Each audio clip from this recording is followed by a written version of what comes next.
myth number 4, natural and clean is more sustainable and eco-friendly. And this is something that I'm excited for us to address because clean beauty does not equate to green beauty. And skincare sustainability and sustainability initiatives is an ever-changing landscape. And I'm excited to talk with you because having been the head of our distribution supply chain, making those packaging decisions, so many things that impact the carbon footprint of a brand, and then there's just a lot of greenwashing that can happen.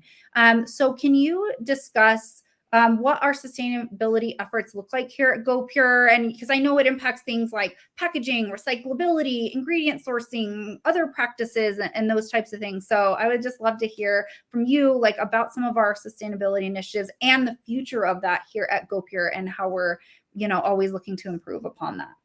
Sure. Yeah. I mean, just like the standards of clean beauty, the concept of sustainability is ever changing and evolving.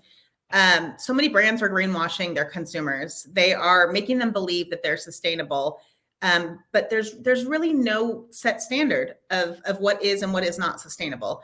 I mean, I would say, in my opinion, you're sustainable if you're making an effort to better the earth and the waste and what goes back into the earth. To us at goPure, we feel recyclable packaging rather is very, very important.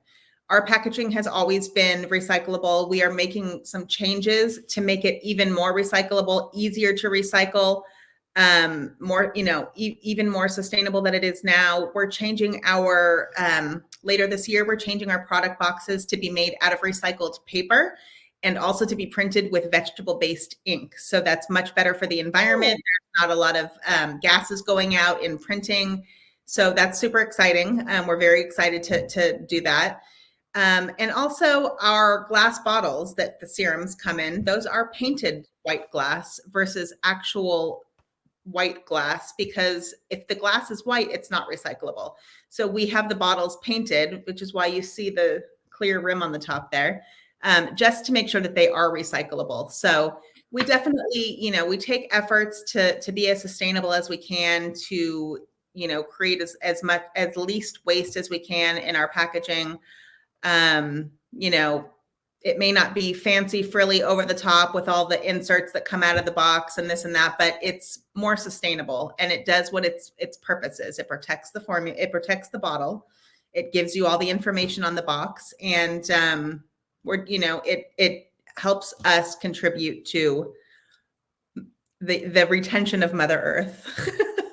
I love that. And what's funny though is, so I didn't know that about the box and how we were going to be able to make some of those improvements and the vegetable-based ink, because sometimes it's about I call them like the baby green steps too. Like, it's a constant process, it's a constant journey, and it's like looking at all of those little things that I think that get taken for granted when it comes to those efforts and initiatives. Because we see how many of our VIPs are sharing how they reuse their packaging. They're always sharing these cool ideas, but it's always about that constant process of how can we assess, like, what our packaging looks like and what are roadblocks to making even more sustainable, recyclable, all those things. I think that's just so cool.